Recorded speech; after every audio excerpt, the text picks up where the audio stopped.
good afternoon, good evening, good morning, how are you? Good, glad to hear it. Today we are doing my August/September wrap up. My reading months weren't brilliant, so I've combined them. I've got 8 books to talk about, which is for 2 months on the low end for me, which is why we've combined them. Normally it would be more, but it's a good amount of books to talk about in this one video, so. And we've got some exciting ones in there. But I feel like I've had a very good reading month. I found a couple of new favourite books. I've got a play to talk about. Yeah, I think we're just going to dive right into it. So, starting things off, the first book I read back in August. Oh, by the way, August feels like so long ago. I feel like I read this like a million years ago. I read Shatter Me by Tara Maffei. I do realise I am the last person in the entire world to read this book.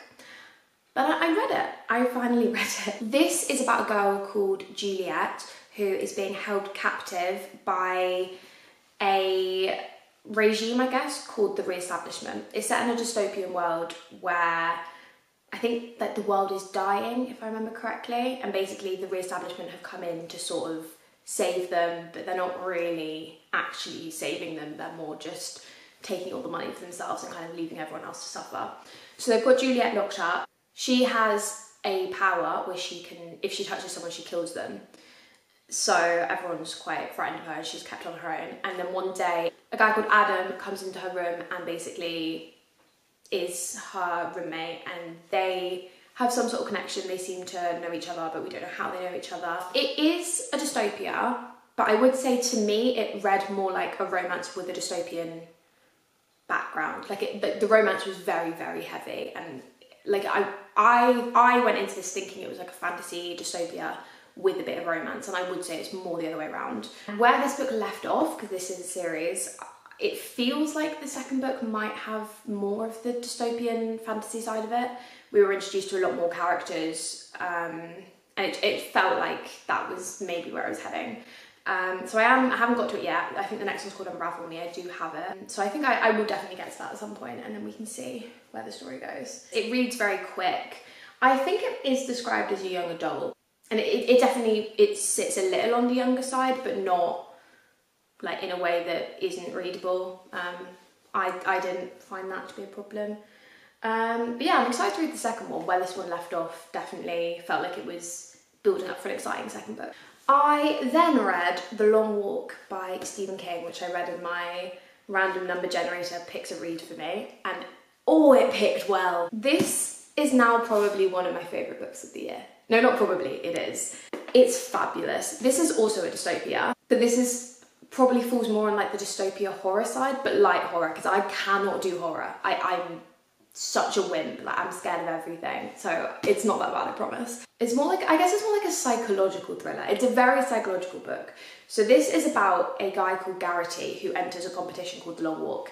And The Long Walk is basically, they get 100 boys who all volunteer for this competition. And basically, they're all set on a start line and they just have to walk. And it's very simple, like pretty much the rules are just you have to keep walking, and if you stop walking, you're shot. And we follow Garrity throughout the walk. And it's a very simple concept, but it is so beautifully executed. Like the characters you meet along the way are all so interesting and so complex and deep. And you kind of feel Garrity's, because you're inside Garrity's mind, you kind of see his spiral into like the exhaustion and the hysteria, and everything that he feels is like, you kind of feel like you're going through that too. Highly recommend this. I feel like, someone correct me if I'm wrong, but I feel like of all of Stephen King's books, this isn't one that's necessarily spoken about that much, but it should be, because it's brilliant. The ending as well was just so poetic, and I think about the ending all the time. Next up, I read The Family Upstairs by Lisa Jewell. This is my first Lisa Jewell book. Since reading this, I have gone out and bought many, many more of her books. This is a thriller, like a thriller mystery, and I don't really know the best way to describe this, but it's not like, it doesn't follow the typical thriller format. For one thing, this is a series, which is unusual. I think it's just a duology. I have the second book, I haven't read it yet. It's called The Family Remains. I think it's just a duology. I don't think there's a third book that I know of. This book is about, it follows 3 different timelines. It follows the main character called Libby. She inherits a house from her birth parents who she never knew. And she doesn't really know anything about her birth parents. And basically she gets a letter with the house. It explains that her parents died in a sort of suicide pact. But it was all quite suspicious and not everything added up correctly. The second person we follow is a woman called Lucy, who is homeless and she's looking after her 2 children and a dog. And she's got a lot of issues going on and she doesn't have money and she's trying to get back to England. And then the third timeline is back in the 1950s, I think. And it was the family living in the house in Chelsea that Libby has inherited. And the 3 timelines are just insanely well woven together, because every time one of the timelines finished, I was like, I want more of that timeline, but then it would move on to the next one and I was like, oh, this is so good. And I just ate this up. And I would go as far to say this is my favourite thriller I've read all year. I almost even hesitate to call it a thriller. It has elements of literary fiction in it, in my opinion, because it just feels so much deeper than just a mystery of like, oh, who done it? And most of the answers are given in this book, and then the second book, it kind of sets up based on 1 or 2 of the characters. I am very excited to read The Family Remains because I do want to know what happens in the rest of them. I'm definitely going to try and read that really soon. I then read People of Abandoned Character by Claire Whitfield. This I found in a thrift store. I haven't heard anyone talk about this. It's not got that many ratings on Goodreads, so I don't think it's that well known. But I read the blurb and I was like, I have to get it. I also just adore the title, People of Abandoned Character. I just think is a fabulous title. So this book is about a woman called Susanna who marries, she's a nurse and she marries a doctor, a surgeon. They're very happy, they get married, they go on their honeymoon, and then they move into a house, I think also in Chelsea. Chelsea, yeah. Yeah, it's 2 books in a row where they live in Chelsea. They move into this house in Chelsea. This is set in 1888, by the way. And pretty much as soon as Susanna and her new husband move into this house, suddenly the husband becomes very angry and volatile and he doesn't want to spend time with her, and basically their relationship is just falling apart almost instantly. And she's kind of like, what do I do now? Because she's quit her job, she's, you know, left everything behind, she's moved in with this man. This is set in London in 1888, which, for anyone who doesn't know, is when Jack the Ripper was active. And her husband is going out late at night, disappearing and not telling her where, and then coming home covered in blood. And that's obviously suspicious. And then articles start coming out, basically explaining these murders happening in Whitechapel and being like, there's this killer loose and the police are trying to figure it out, but they don't know who it is at the moment. And Susanna's like, oh, damn, I think my husband might be Jack the Ripper. And it's very, very interesting. It is a historical fiction, but I do think it reads like a literary fiction. It's not, the language isn't particularly hard to understand or anything. I thought it moved pretty quickly. The ending of this book definitely flips a lot of it on the head in terms of like what the motivations of the characters are about, and that definitely like threw me by surprise, but I still thought that they did it in a way that was really interesting and complex. This is also a debut novel, which I just think the writing is spectacular for a debut. So I cannot wait to see what she writes next.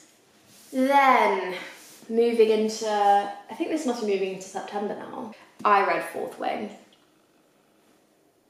It was really good, let's move on. I mean, I have an entire video dedicated to this book, so I won't bang on about it too much. If you want my full thoughts, my full excitement, I get very overexcited in the video. If you want that, go and watch the full reading vlog. But to summarise, to give you the spark notes, I really enjoyed this. I think the pacing is spectacular. So much happens, but it doesn't feel overwhelming. There is such a great romance in this. It is very, very spicy. So if you're into that, you'll like this. There are dragons, the dragons talk, the dragons are so cool. I can't pronounce anyone's name in this book. I know for a fact that when I was reading it, I was just making up words. The ending, the last 100 pages, is like, what? Like, in the best way. It leaves you on a cliffhanger. I cannot wait for the second book. The second book is out in about 6-7 weeks. I've pre-ordered it. I never pre-order books. I cannot wait. Those are my Spark Notes. If you want to hear more about me banging on about this book, go and watch my reading vlog. To summarise, yeah, it's really great. It does deserve the hype. I need to go and read Rebecca Yarros's backlist because she's written loads of other books. I think this is like her 13th book or something. But I definitely want to go and read the others because I think she's a great writer. I then read Tender is the Flesh, which was a wild read. This is another one where I have a reading vlog on this. I've had time to kind of digest. I read this probably a few weeks ago. So I've had time for my brain to take in everything that this book is. This is another dystopia. This is about, I do read a lot of dystopia. Love dystopia. This is about a world where there's been a disease which has basically wiped out all the animals. And instead of turning to veganism, everyone has turned to cannibalism. So they're now growing human beings in slaughterhouses and killing them and selling them as meat, basically. And this is about the main guy called Marcos, I think his name was, who owns a slaughterhouse. And he's not really into the whole thing, like he finds it pretty disgusting and horrible, but he goes along with it, A, because his father is in a care home and he needs the money to look after him, and also B, there are quite a lot of issues with if you go against the system and the government and stuff, they will just send you to the slaughterhouse to be killed. This book to me is just one big jumble of like morality questions. It's very, very dark, it's very graphic. There is a lot of, particularly at the start, there is a lot of descriptions on the slaughtering process. If you're at all squeamish, you won't like this. I mean, that being said, I am quite squeamish, so I don't think I didn't mind it, I definitely minded it, but it was readable. But it gets under your skin. It definitely makes you feel very horrible, but that is the book's intention as well. The best way I can put it is it's not an easy read. It's a very good book, it's very well written, and if you want a book that makes you think, it's absolutely brilliant. Clearly, it's been several weeks since I've read this and I still haven't collected my thoughts. It's a very important story and it raises a lot of important issues, but it is just also a difficult read. Then I finally got my hands on the Atlas 6. This was described to me as a light fantasy, and I think that's a very good description. So the Atlas 6 is by Olivia Blake, and it is about a magic society. It is run by a man called Atlas, and he basically goes and collects these 6 people, these 6 magicians who they all have different powers, and brings them to the society. And it's a massive honour. It's this very exclusive, secret society. And the catch in this book is that they're going to be accepted into this society and they have a year to basically do training and learn about the society and sort of prove themselves. And at the end, only 5 of them will be accepted. So it's 6 of them fighting for 5 places. I really, really enjoyed this. I will just say it also has lovely artwork throughout the book. Olivia Blake has very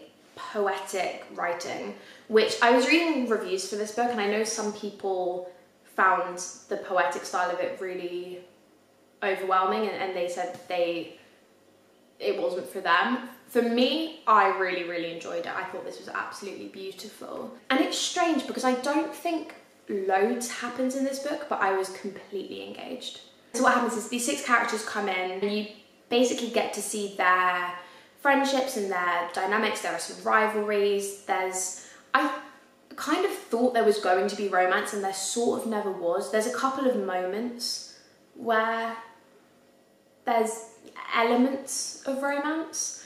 There's one very surprising scene that I didn't see coming, that I won't spoil, but I was surprised. It's definitely not focusing on the romance. I don't know if it's going to in later books. This is a series. I want to say a trilogy. The next book is The Atlas Paradox, which I haven't managed to get yet because it's incredibly expensive. I did see it at the library the other day and I don't know why I didn't get it. I should have picked it up, but hopefully I'll find it again and I can read The Atlas Paradox. I am going to have a vlog coming up on this and a few other books in the near-ish future, so you'll hear my full thoughts on it in probably a month.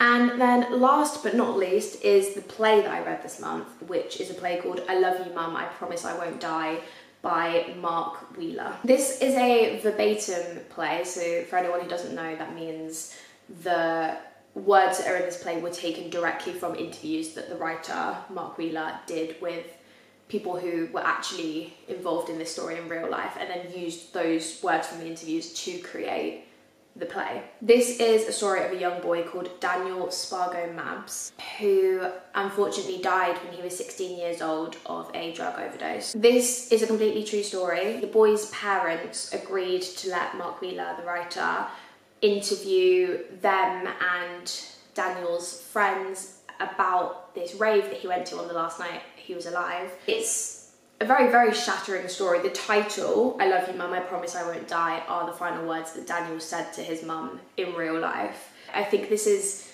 aimed at young people. And this was basically written, I think, as a sort of educational piece to young people. And it is an incredibly sad, heartbreaking piece of writing, but I think it's very important, and if you can get the chance to read it, I do highly recommend it. The story is told with so much heart and love from the writer. I think he did such a great job at respectfully telling the story. And yeah, if you're able to get your hands on it, I do highly, highly recommend you have a read. So that is every book that I read in August and September. I feel like I had a very good reading month. Quite a few dystopias, a great thriller, got some new favourite books, so I feel like that's a win. Well, thank you for sitting and listening to me talk about books, because I do enjoy them. I think books are great. Very much appreciate you being here. If you would like to subscribe, that would mean the world to me. I make content every single week, Wednesdays at 5 PM, so if you subscribe and hit the bell, you will get notified of my new videos. I've got some exciting stuff coming up in the next month that I'm very excited for. And I hope you have a wonderful September, and I hope you have an even more wonderful October. Have a delightful rest of your day.